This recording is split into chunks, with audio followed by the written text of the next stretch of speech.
to 240. On the tote, Thank God You're Here at 210, and Griffin firming into 290. So Griffin, who looks a little bit better today, he sweated up at Rose Hill, but he hasn't turned a hair today. And Thank God You're Here comes in riderless, so we're just about set to go for the Jim Beam handicap. Rodney Quinn just getting back into the saddle on the favourite. So the first and second favourites have drawn the two outside stalls.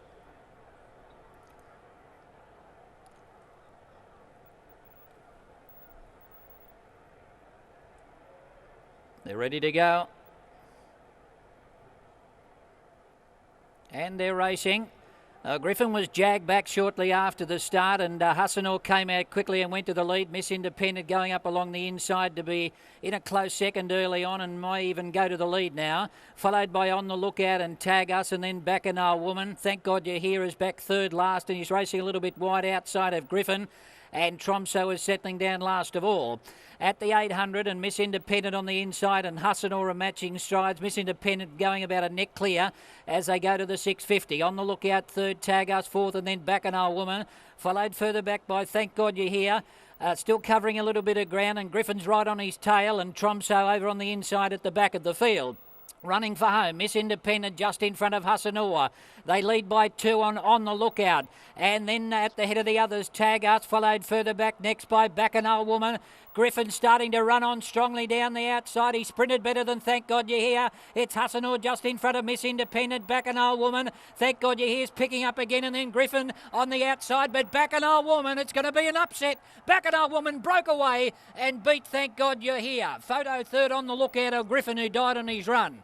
Followed by Tromso, and then Miss Independent, followed by Hassanor, and Tag Us is down at the tail with it.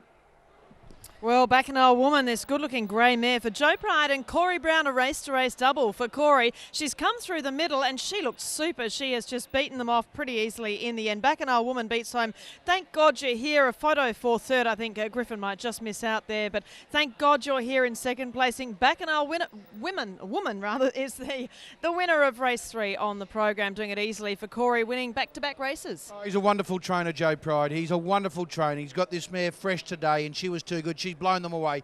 Thank God You're Here. Close for the Miners. Maybe Griffin bobs out. Tromso gets through. He would have nearly been in the finish, but the winner was too good. Bacchanal Woman started the second rank outsider. On the Lookout was the rank outside. It's run second. Around the turn, Miss Independent, collared by Hassanor. The grey, she comes at them with the horse on the inside on the Lookout. Then Thank God You're Here who hit a flat spot. I know Griffin, they want to settle it for later time. I still think it was a disgraceful and a bad decision to ride it cold. It doesn't matter. We heard it before the race they were going to ride it cold. I think they got it wrong. Whoever did their form, I think they made a blue, because Griffin's run was very good, but they'll keep to another day. Bacchanal Woman, 6, 10, 9 and 3. Bacchanal Woman, Thank God You're Here, On the Lookout, and Griffin. Lovely mare, as I said, by Costa de Lago, this 7-year-old, 32 starts. She's now had 9 wins and 4 minor placings, and she looks fantastic there. This Griffin, the widest runner, as Richie said, getting a long way back. He did make a long sustained run, but not good enough. Here she comes now, the grey mare. She puts her ears back, and look at the acceleration she shows. That was super to see, and this mare sold through the Inglis Easter yearling sale from Blue Gum Farm at Euroa to Laurel Oak Bloodstock for $80,000. And Joe Pride has a pretty smart mare on his hands there, Richie. Few clever punters start to the big 6. Nice way to start, not for some. Joey Pride, I know you get these horses going particularly well. You've had a lot of luck, and she's pretty smart. But this was a tough ask for her first up. Yeah, look, it was. Obviously, a couple of smart sprinters in Griffin, and Thank God You're Here. But this mare had trialled really well, come off a short break, and it was a break enforced by the wet track. So, yeah, she was. I didn't have to worry out she was tired. She had, as I say, short break, a couple of great trials. I don't know how you could miss the trials. You know, they were really good. And Corey was quite bullish about her chances, and so was I. So really good to see her come back like that. Yeah, as I said, we said earlier, I think the trials were very good, but it was a different level again today than what she'd been in previously first up. What do you do with her now, Joe?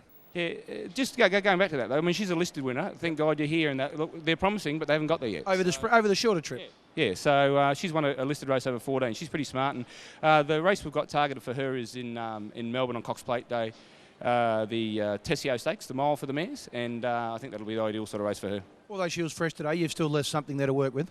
Definitely, yeah. She came in with the 2 trials. She was ready for what she had to do today, and she'll pull up well, race again 2 weeks' time, and 2 weeks to go to Melbourne. So the stable people, they'll be alive in the Big Six. I think so, yeah. Look, she's a mare that's pretty popular in my stable, and I just really like her. She's a good, honest, genuine performer, and she's got a decent turn of foot. Even more so now, eh? Yeah, even more so now. Well done. Thanks. There he is, Joey Pride. Well, Bacchanal woman.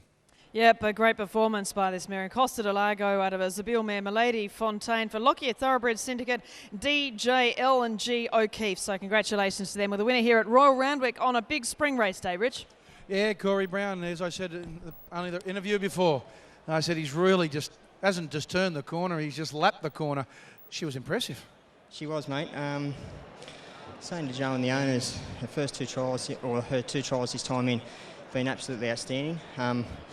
I said to the owner, if she doesn't win or run really, really well, I'll be very surprised. He explained to me first up, in a previous run, she's had no luck, either missed the start or got trapped behind a wall of horses. Got the perfect running transit. I thought there was a lack of speed on paper, but they went at a good clip. She travelled really sweet, but the way she worked at the line was really impressively. That last 100 metres left them with no excuses. She got away. She did. She got right away from them, and the tempo in the race allowed the back markers to come on, so I got sight of them out of the corner of my eye at about the 300, but once I really pushed the button, probably about 150 out, she charged away. Well done, mate. Cheers.